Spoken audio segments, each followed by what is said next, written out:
Hey, what's up, meh? Balik lagi bersama gue, Ray. Di video kali ini saya akan bercerita lagi tentang pengalaman saya mendaki gunung. Ini kok channel sekarang banyak bacotnya ya, banyak curhatnya anjir. Gak apa lah, kan balik lagi dari awal, sesuka hati saya. Mohon maaf kalau saya bercerita agak pilek dan agak bindeng karena saya masih agak sedikit flu. Jadi gunung yang saya naiki itu Gunung Slamet.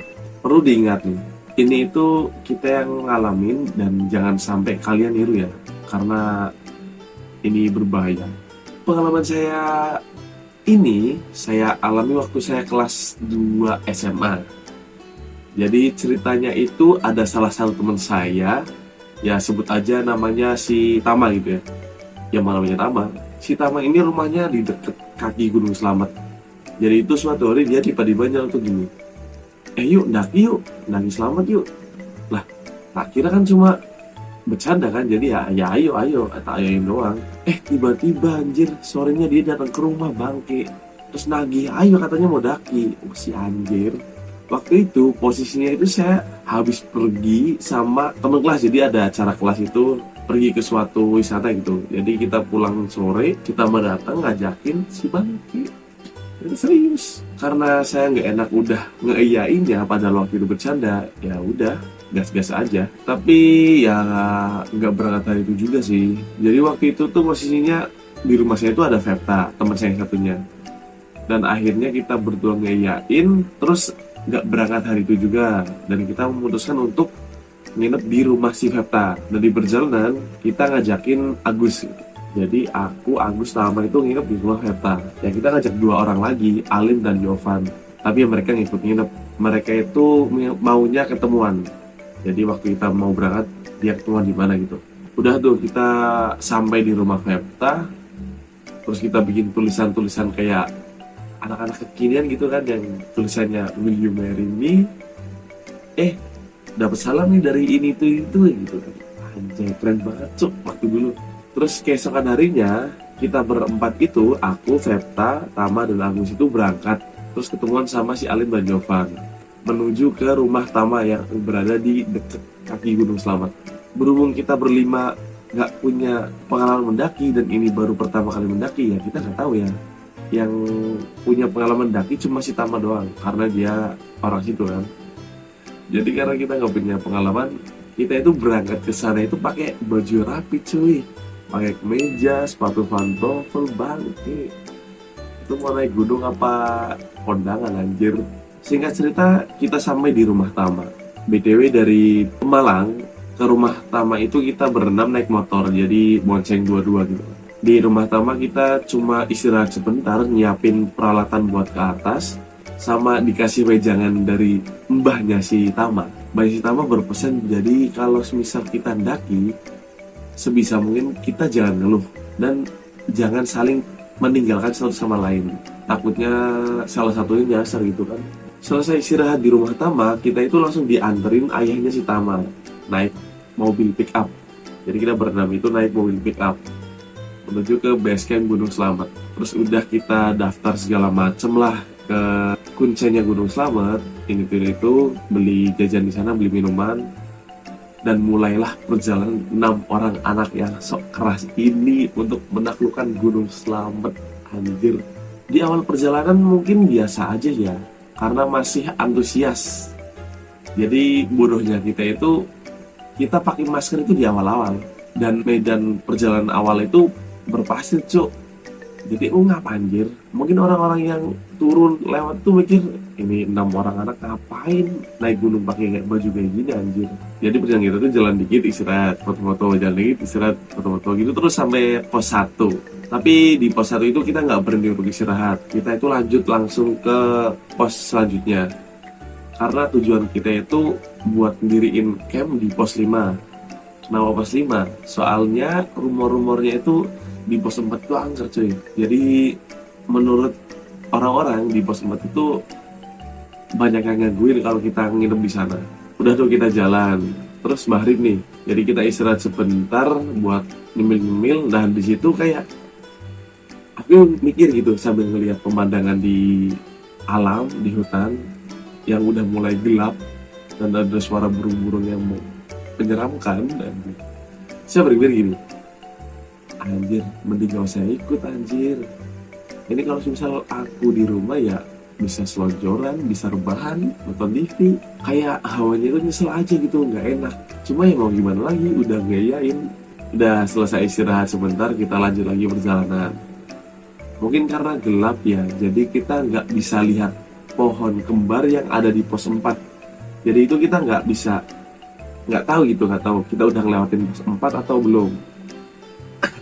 Karena di pos 4 itu ada pohon kembar, katanya sih itu pintu masuk menuju dunia lain, tapi nggak tahu ya, rumah-rumah gitu doang. Karena kita udah kecapean dan kayaknya udah percaya udah ngelewatin pos 4, jadi kita itu memutuskan untuk bikin camp. Dan ternyata campnya itu di antara pos 4 dan pos 5, jadi di tengah-tengah pos 4, tengah-tengah pos 5 gitu. Udah tuh kita bikin tenda, dan shocknya tenda yang kita bawa ternyata bukan tenda yang safety pad, itu tenda mainan yang kecil gitu, yang buat anak kemah-kemahan doang cuy. 6 orang anak SMA harus tidur di tenda yang kecil. Jadi posisi tidur yang itu tuh tumbuk-tumbukan, dan kita tuh nggak sepenuhnya di tenda. Kaki kita itu keluar sedikit dan dinginnya minta ampun. Dan akhirnya kita memutuskan tidur. Terus rencana kita itu kita naik lagi jam 1-an ya. Jadi jam 1-an nanti kita bangun, terus daki biar bisa dapat sunrise gitu. Kita tidur, entah ada bisikan dari siapa atau yang denger siapa. Kayak di luar itu ada yang bilang udah jam 1, entah itu orang lewat atau bisikan siapa ya, udah jam 1 gitu.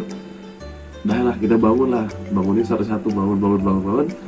Ya posisinya kita nggak bawa jam tangan, dan HP pun belum Android ada, cuma kayaknya beberapa orang doang yang punya.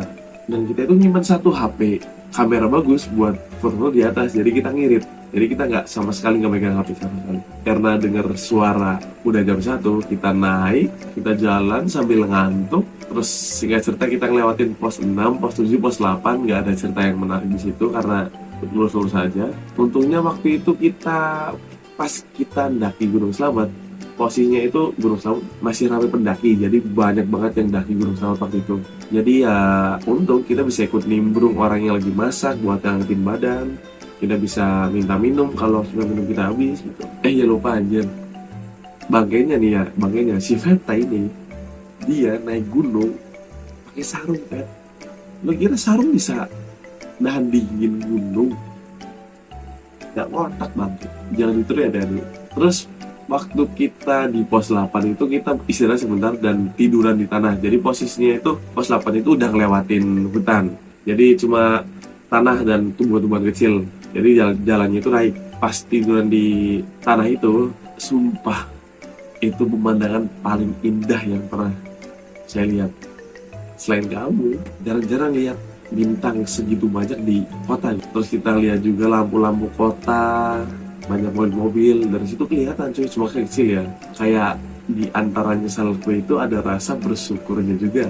Udah selesai kita istirahat, tiduran udah. Lanjut kita menuju ke pos 9. Jadi pos 9 gunung, jadi tinggal kita naik doang. Dan waktu kita naik, si Veta itu menggigil cuy. Takutnya kan kita kena hipotermia kan. Tapi mungkin itu ujian bagi kelompok kita, anjay ujian.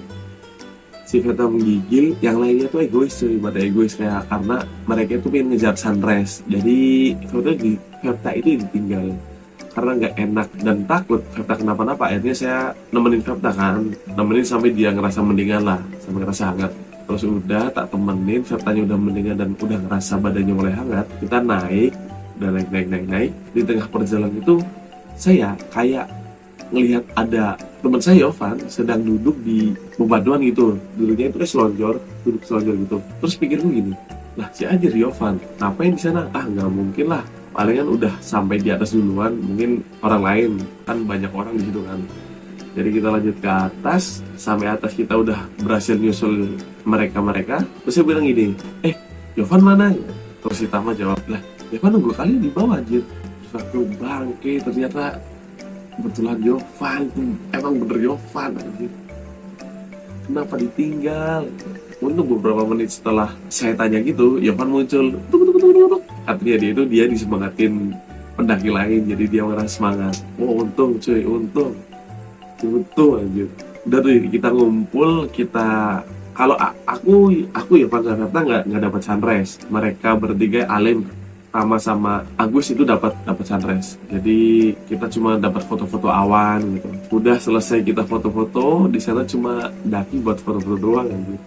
Foto-foto, ntar fotonya tampilin. Terus selesai foto-foto, kita modusin turun karena mungkin harinya sudah mulai pagi. Jadi kita turun, dan medan turunnya juga susah cuy. Jadi itu kan curam. Jadi itu kita harus hati-hati, karena kalau misal kita turunnya nggak hati-hati, kita bisa keplusuk, apa sih namanya tuh, terdusur ke bawah atau nggak terguling-guling, dan kanan kiri jurang. Jadi kita harus hati-hati. Udah tuh singkat cerita kita sampai ke bawah lah, singkat aja ya, karena cuma perjalanan turun nggak ada cerita yang menarik. Terus kita pulang ke rumah Tama, dan udah kita langsung pulang ke rumah masing-masing. Ya mungkin segitu dulu, segitu. Panjang banget segitu anjir. Perlu diingat nih, bagi kalian yang nonton video ini, jangan tiru pengalaman saya, jangan tiru adegan ini ya. Karena yang kita lakuin itu salah coy. Kita selamat aja karena beruntung menurut saya. Soalnya bener kata Zawin, kematian di gunung itu disebabkan bukan karena setan, tapi karena ketidaktahuan. Anjas, hebat. Sekali lagi, kalau kalian mau saya main game atau challenge atau bacain cerita, bisa langsung aja tulis di komen. Atau kalian mau saya baca cerita kalian, bisa langsung kirim ke akun Gibran saya di RLHP27, dan follow IG saya ya di RLHP27. Dan sekali lagi, jangan lupa like, comment, subscribe.